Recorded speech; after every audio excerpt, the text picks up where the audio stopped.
Hello, good morning.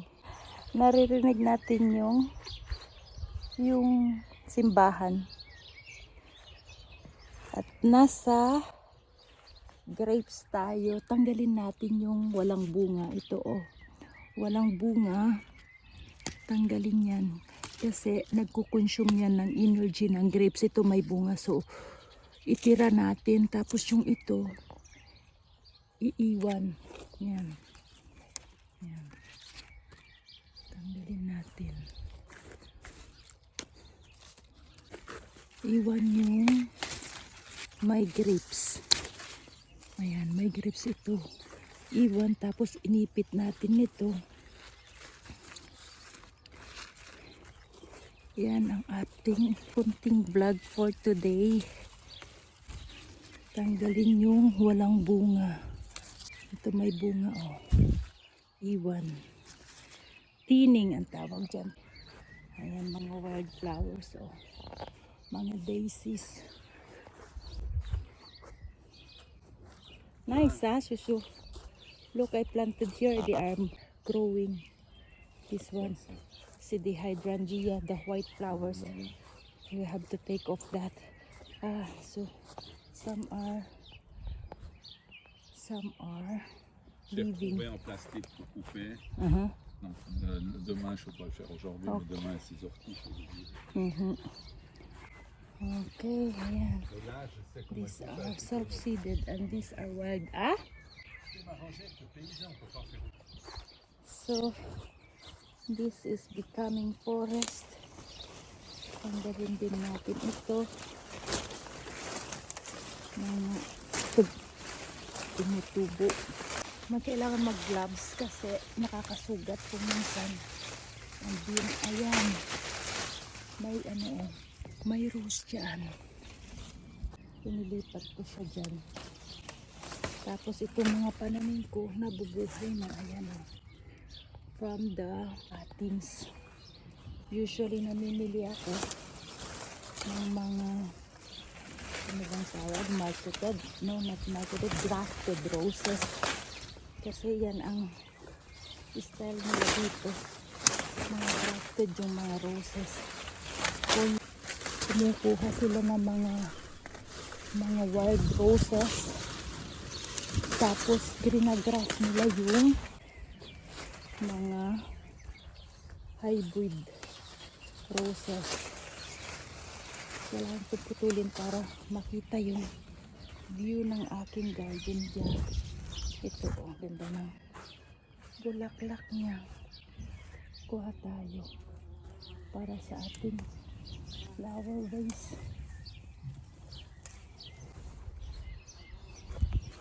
Mga wild roses uli. Kaya tayo ng daisy. Flowers of the day. Wala akong gloves.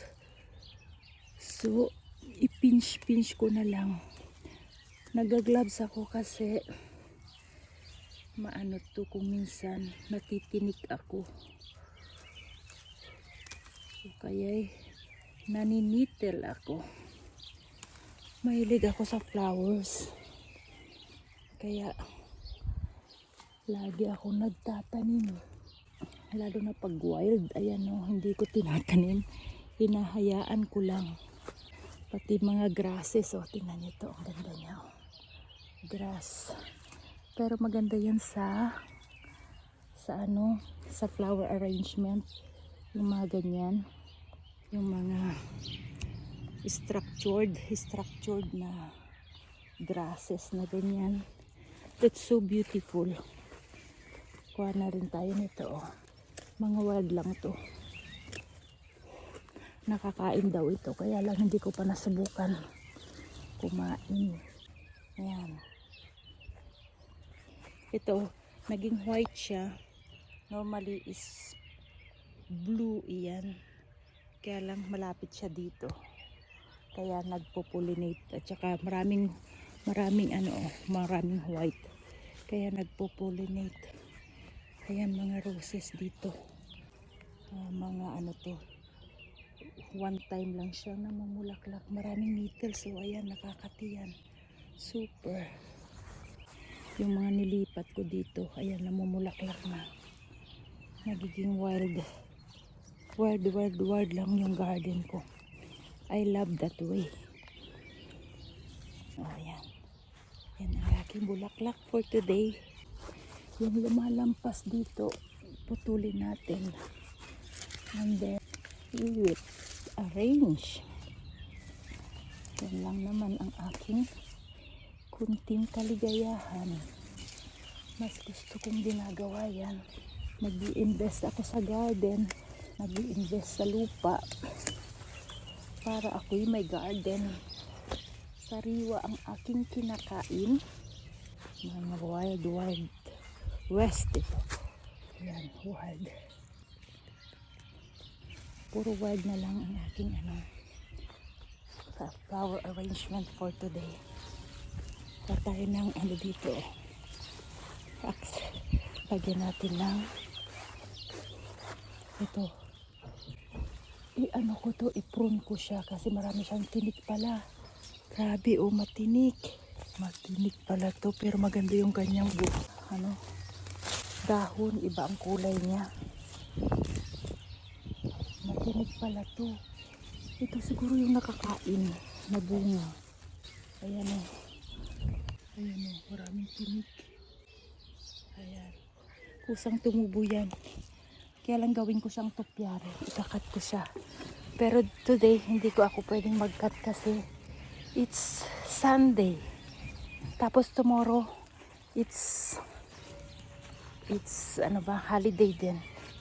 Kasi tawag nila is Pentecost.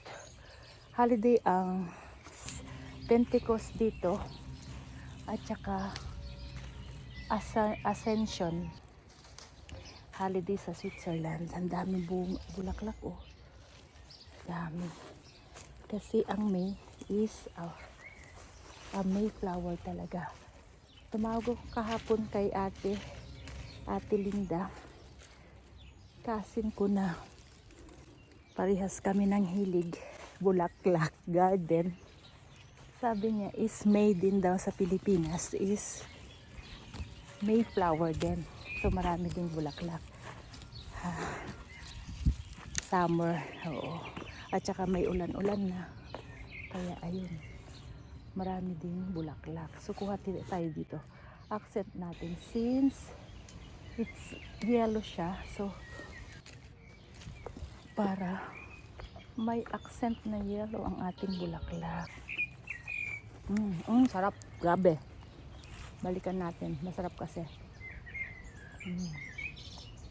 Ang sarap niya. Ang sarap. Ito. Mga roses. Magkaiba to. At this one. And the other one. Medyo matigas yung kanyang branch. Basta magkaiba sila ng bulaklak. Pinapaputo ni Bertong sa akin. Kaya lang sabi ko, ayaw ko siyang putulin kasi I will harvest the flowers. At kinakain ko yung mga bulaklak na to. Kuha tayo nito, oh, ang dami. Ito nagiging wild yung aking vegetable garden. Hinayaan kong tumubo itong mga flowers. Gustong ipatanggal ni Bertong. Ay, Bertong. Tapos, pag wala ako, tinatanggal niya. Tapos, alam niyo na, nangyayari kung tinatanggal niya yung bulaklak ko. Bahala na kayong magsabi. Lagyan natin ng purple. Ayan o. Ito marami siyang balahibo. At medyo makati-kati ng konti. Okay lang sa akin. Hindi gaanong makati na katulad ng needles. Ayan. Para tayo marami bulaklak. Ayan ang ating bulaklak. Ang ganda ng ating bulaklak. Kuha na rin tayo dito ng mga ferns. Ay parehas yung aking video. Kasi ganyan lang talaga ang aking ginagawa dito sa aking garden. Tingnan nyo yung allium. I love allium kasi it lasts long yung kanyang bulaklak. Ayan, mga roses. Ayan, nagbubukaan na. Dami. Pagka-off ko, ako'y naggagarden. Kasi, kaysa mag-shopping ako, hindi ko na kailangan ang maraming damit. Pare-pareho na lang pag bumili ako. Pagdating ko sa bahay, ay may ganito na pala ako. Punong-puno na yung aking closet.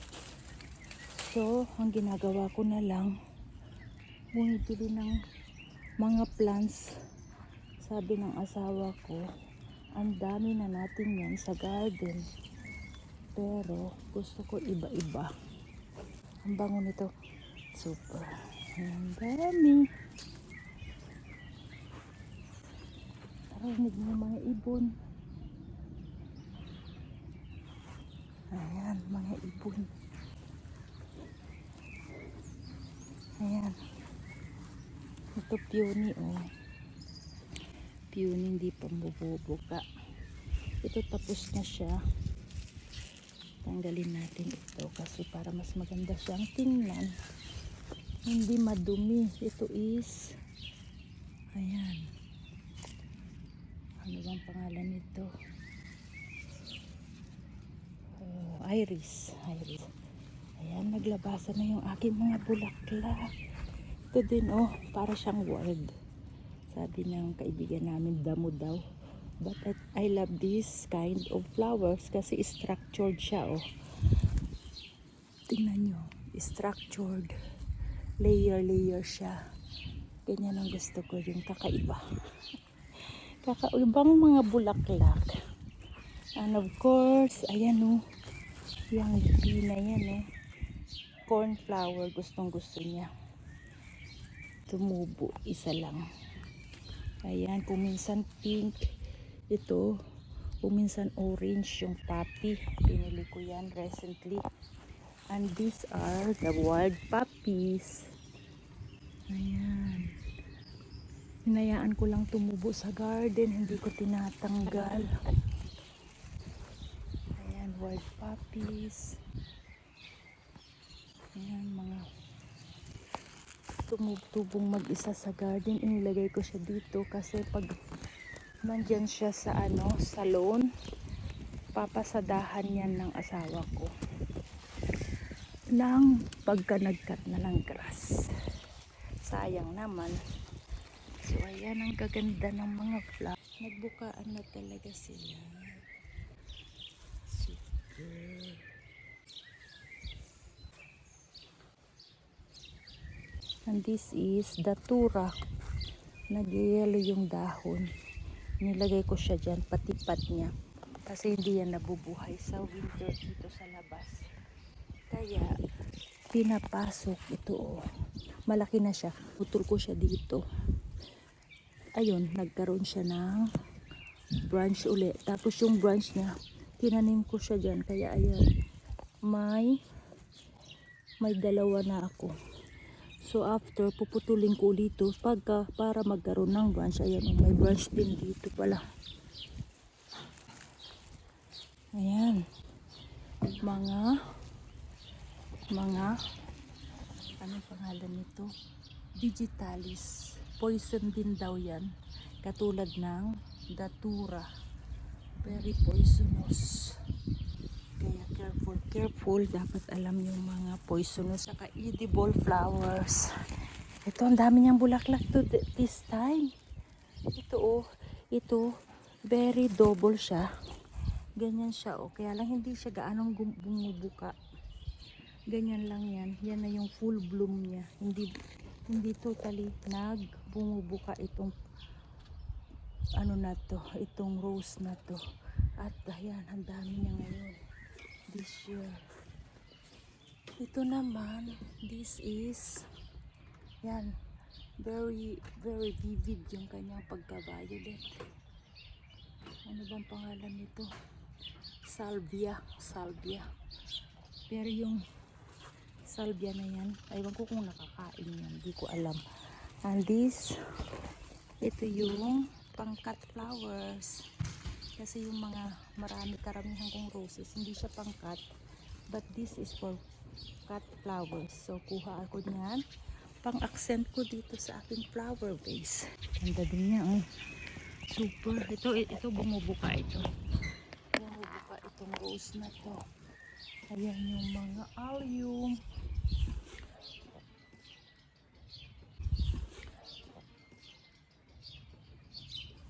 And this is one of my favorite flowers. This is Pierre de Ronsara. Yan. Nagsibukaan na. Grabe. Yan ang aking kaligayahan sa buhay. Yung mag-garden. Pero hindi lang naman pag-garden ang aking ginagawa. Ako'y may trabaho. Naghahanap buhay. At nag-aaral kung paano lumago ang pera. Kaya ang gusto kong pagkakataan hindi yung pagod, ang daming trabaho, yung kumikita ka na hindi ka gaanong nagtatrabaho, yung ano lang, nag-i-enjoy ka kahit gabi, may passive income. Kahit nasaan ka, may passive income. Kaya ang natutunan ko is dapat daw may business ka na kahit hindi ka nagtatrabaho is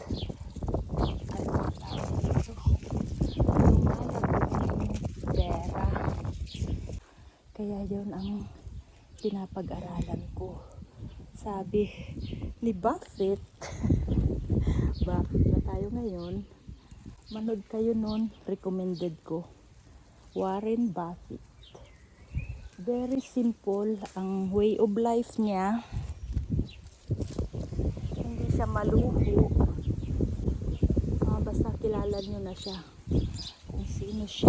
Sabi niya, mag-invest daw, halimbawa 100 pesos, okay, 100 Swiss francs, okay, $100. Bala na kayo kung anong klaseng dollar ang meron kayo, basta yung currency nyo, euro, dollar ng kung saan kayo nakatira, and then invest mo daw yon. And then every month mag-invest ka, halimbawa 100, the following month 100, the following month 100. Maganda makakita ka ng pag-investan ng nagbibigay din ng dividend. Ito tinatanggal ko kasi tapos na siya. Sa iris ito. Wala akong masyado siyang matigas. And then kuha tayo nito. And then dali lang kasi gusto ko pakinggan yung biglang nahinto kasi alam nilang pinapakinggan kasi ayun siya sa dulo sa bubong. Maingay yan ang maingay pag natutulog kami, naririnig ko siya dyan. Yun ang ating about sa investment. Tapos yung $100 after kikita na yan ng dividend.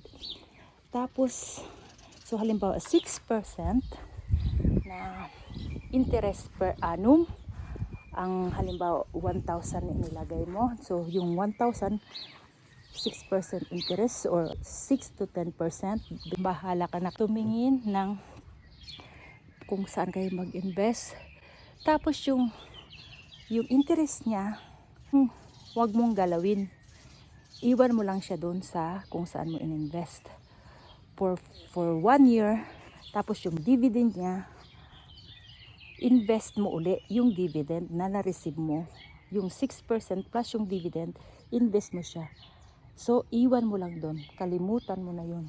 Pero, dapat consistent ka every year. Basta 100 Swiss francs.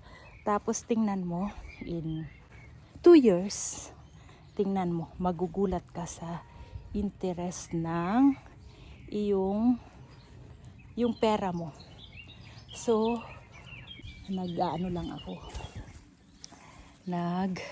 Nag-aaral at saka gawin na natin. Tapos, at kwentuhan nyo ako after.